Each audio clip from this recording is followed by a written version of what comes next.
Bu dünyada cin arvahlar aslı var mıdır? Oğlum, o ormanga barsan saklanmaysan. Bu yerda zulmet ve vahime mengü hüküm sürdü.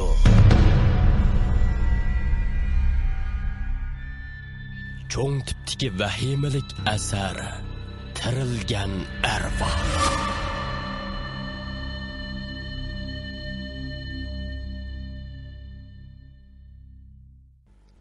Birinci bölüm.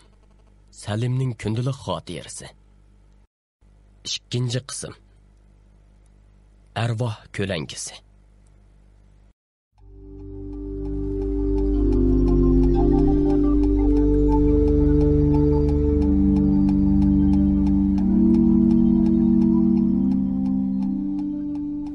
Ammo uning alini ko'rib yig'lashlardan uni kimmi arvoh deyalisin?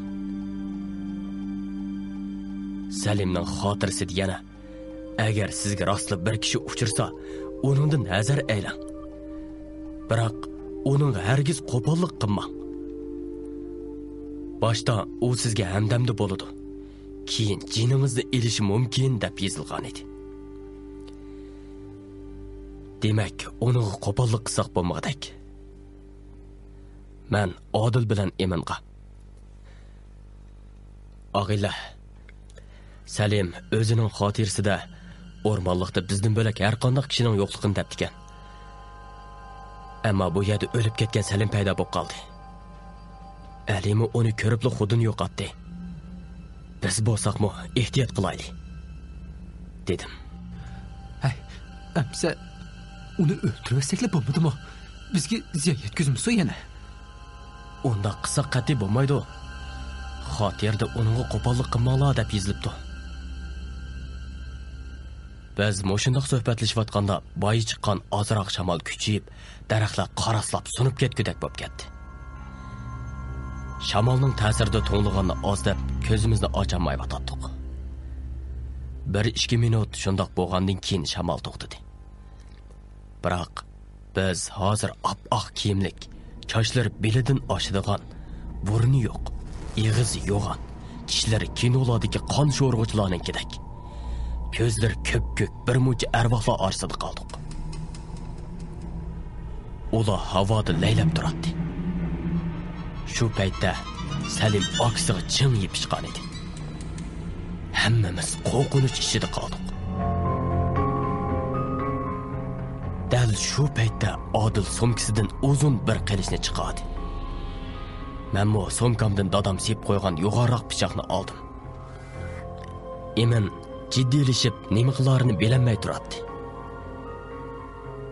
Tuyuqsiz arvohlar har tarafdan bizga hujum qilib turdi. Men Eminni, Odil Alini, Ali Salimni qovdab bu vahshiy arvohlar bilan jang qilib o'tdik. Qilich, pichoq to'qmoqlarimiz bularning biray yeriga sanchilsimi, ular hech nim bo'lmaydi. Ammo ularning bizni har qitimliq urushidan jinimiz chiqqudek bo'lib ketadi. Dal mushunda qalqiliq paytda nadin chiqdikin bir naqsha olinib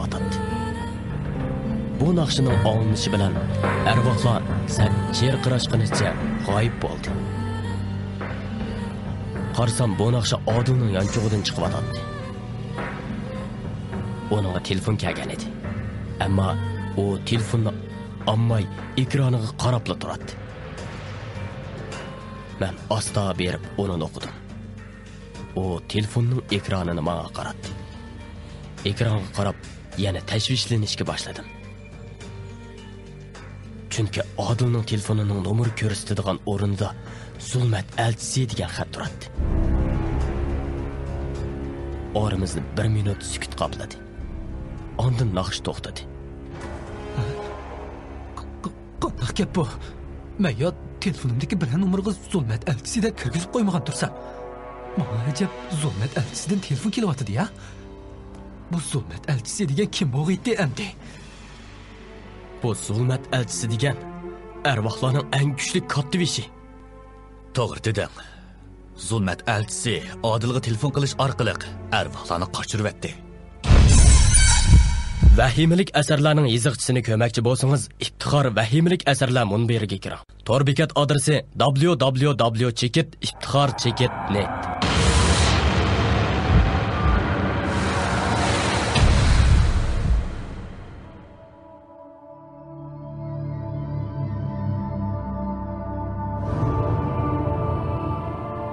Salimning bu gapidan qo'rqib, uningdan yiroqlashdim. Bir o'likning oldimga kelib gap qilishi meni haqiqatan qo'rqitib. Emin va Odilmi uningga yaqin kelmadi. Faqat Alila uningdan ayrilmaydi. Uning bilan mungdishotdi. Biz yana yo'limizni davom qildik. Men yenimizdagi bu Salimga.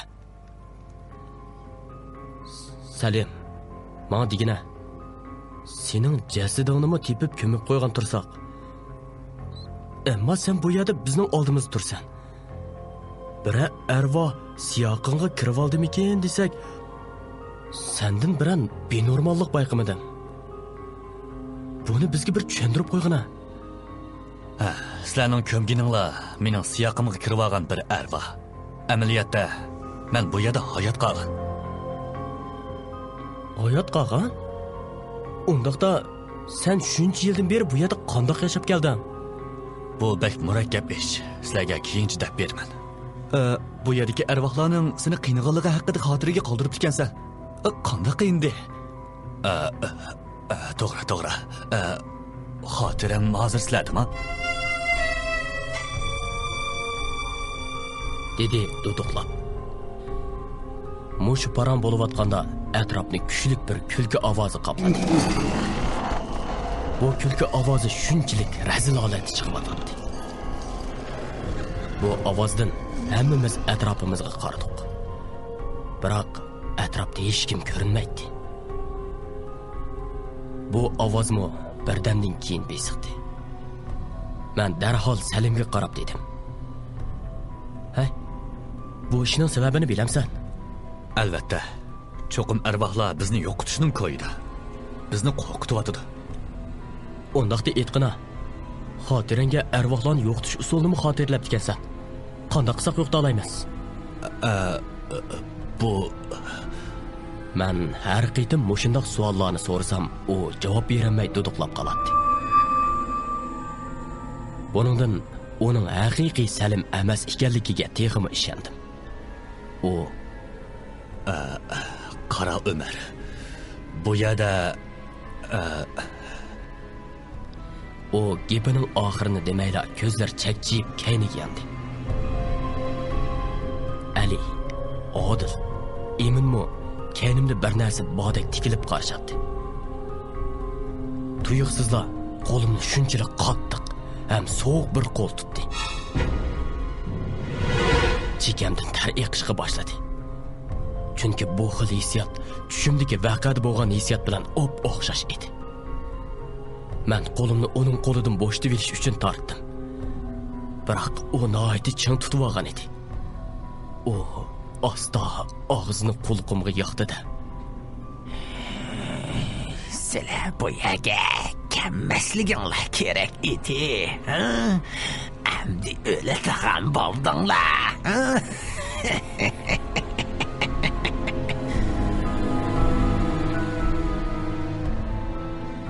Dedi bo'g'oq ovozda. Bu gaplarni men yana tush ko'rayotgandim deb ketdim.